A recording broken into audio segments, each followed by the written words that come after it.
ஓம் come கணபதியே நமக, ஓம் come கணபதியே நமக, ஓம் கம் கணபதியே நமக. குலதெய்வத்தின் பேரருளாலும் நவ கிரகங்களின் பேரருளாலும் முன்னோர்களின் ஆசையாலும் இந்த உலகத்தில் இருக்க எல்லாருக்கும் எல்லா நலனும் வளமும் கிடைக்க அந்த இறைவனை நான் பிரார்த்தித்துக் கொள்கிறேன். நான் தான் உங்கள் KM ஜாதக நிலையம் ஜோதிடர் மலையப்பன் பேசுகிறேன். எல்லோருக்கும் என் ஆன்மீக வணக்கங்கள். இப்போ இந்த வீடியோவில் முக்கியமான ஒரு விஷயம் சொல்கிறது என்னென்னா, இந்த மகர ராசிக்கு 7வது பார்வையாக குரு உச்ச குரு பார்க்குறாரு. 12 வருஷத்துக்கு ஒரு தான் அந்த கடகத்துக்கு வருவார். அப்போ தான் அவர் உச்சமாவார். அப்படி அந்த உச்ச குரு பார்க்குறதுனால இந்த மகர ராசிக்கு நிறையா நல்லது நடக்குங்க. எல்லா டிவிலையும் வீடியோலையும் நிறைய பேர் போட்டிருக்காங்க. நிறைய பேர் நீங்கள் பார்த்துருப்பீங்க. ஆனால் எப்படி சொன்னாலும் எது பண்ணாலும் நமக்கு நல்லதே நடக்கலையே, இவங்க இப்படி சொல்கிறாங்களே அப்படிங்கிற வேதனை எல்லாருக்குமே இருக்கும். ஏன்னா இதுக்கு முன்னாடி 7.5 சனியில் வேறு ரொம்ப கஷ்டப்பட்டீங்க.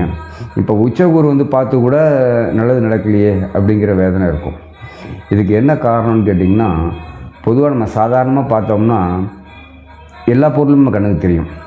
ஆனால் ஒரு லென்ஸ் மூலமாகவோ இல்லை ஒரு தொலைநோக்கி மூலமாகவோ அப்படி நம்ம பார்க்கும்போது அந்த குறிப்பிட்ட பொருள் மட்டும்தான் நம்ம கண்ணுக்கு தெரியும். அதுதான் அந்த பார்வைங்கிறது. அந்த பார்வைங்கிறது அந்த குறிப்பிட்ட டிகிரியில் போகிறது தான் அந்த பார்வை. அப்படிங்கும்போது அந்த உச்சகுரு உங்களுடைய நட்சத்திரத்தில் உள்ள பாதத்தை அவர் பார்க்கும்போது அதோட பலன் உங்களுக்கு நிச்சயமாக கிடைக்கும். நான் அதனால தான் ராசிக்கு பார்க்காதீங்க, நட்சத்திரம் அதில் உள்ள உங்களுடைய பிறந்த பாதம் இல்லை லக்னத்து நட்சத்திரம் அதோட பாதம் அப்படி பாருங்கன்றேன். நான் ராசிக்கு 70% பலிக்கும் நான் சொல்லவே மாட்டேன். ஏன்னா அது 30% தான் பலன்.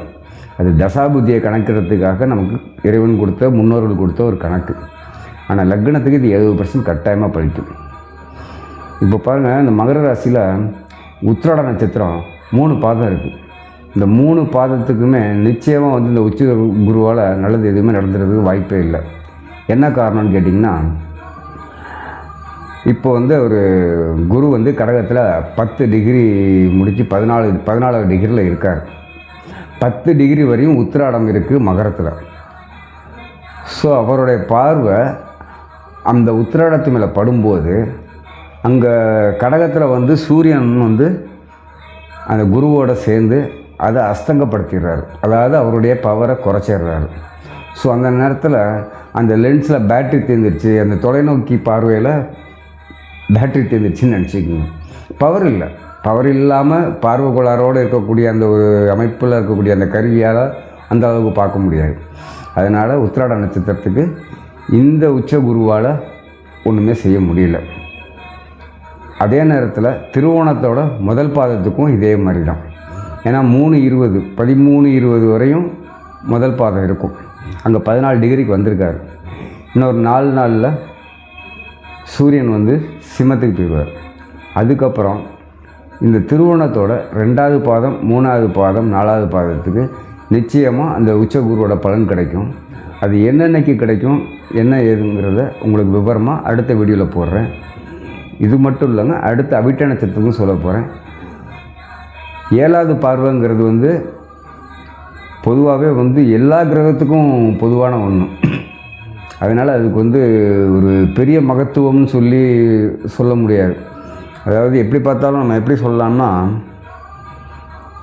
ஒரு சராசரியாக நடக்கக்கூடிய ஒரு விஷயத்தை கொஞ்சம் ஸ்பெஷலாக செய்கிறது, அவ்வளோதான். அது கிட்டத்தட்ட எல்லா கிரகங்களுக்குமே அந்த 7வது பார்வைனால அது அவ்வளோ மகத்துவம் கிடையாது. இருந்தாலும் அதுக்கு பவர் உண்டு. இந்த வீடியோ கொஞ்சம் ஸ்கிப் பண்ணாமல் பாருங்கள். இது முடிவில் ஒரு முக்கியமான விஷயம் சொல்ல போகிறேன். அந்த 7வது பார்வையாக அவர் பார்க்கக்கூடிய நாட்கள் எந்த பாதத்துக்கு எப்போ எவ்வளோ பலன் தரும் அப்படிங்கிறதையும் அதில் விவரமாக இருக்குது. உங்களுக்கு நட்சத்திரம் தெரியும், அதனால தான் இப்போ நீங்கள் இந்த வீடியோ பார்க்குறீங்க. சதயம் அப்படிங்கிறது ஒரு நட்சத்திரம்னா அது ஒரு லக்னமாக இருக்குன்னா அது உங்களுக்கு தெரிய வாய்ப்பு இல்லைன்னு வச்சுக்கோங்களேன். ஆனால் இப்போ திருவோணம் அப்படிங்கிறதும் உத்திராடம்ங்கிறதும் நிச்சயமாக உங்களுக்கு தெரியும். குருவை பற்றி தெரிஞ்சுக்கிறதுக்காக தான் நம்ம இவ்வளோ தூரம் பேசுகிறோம். ஸோ நம்ம குரு நம்மளை பார்க்கும்போது இது நம்ம கிடைக்கலையே அப்படிங்கிற ஆதங்கத்தில் தான் நம்ம இதை பார்க்குறோம். இந்த மகர ராசிக்காரங்களுக்கு நான் சொல்கிறது என்னென்னா, உங்களுடைய நட்சத்திர பாதம் தெரியல, நட்சத்திரம் சரியாக தெரியல, அதே மாதிரி லக்னம் எது, லக்ன நட்சத்திரம் எது, அதோட பாதம் எது தெரியலன்னா பின்னால் தெரியல. இந்த லோகோவில் இருக்கக்கூடிய என்ன நம்பருக்கு 2 நம்பர் இருக்குது. 2ல் எந்த நம்பருக்கு வேணாலும் நீங்கள் எனக்கு உங்களுடைய birth time, birth date, date of birth, birth place இதை 3 அனுப்பிச்சிங்கன்னா உங்களுக்கு இலவசமாக உங்களுடைய நட்சத்திரத்தோட பாதம், லக்னம், அதோடைய நட்சத்திரம், அதோடைய பாதம் எல்லாத்தையும் நான் இலவசமாக அனுப்புகிறேன். ஒரு முறை மட்டும் அதை டைரியில் குறித்து வச்சுக்கோங்க.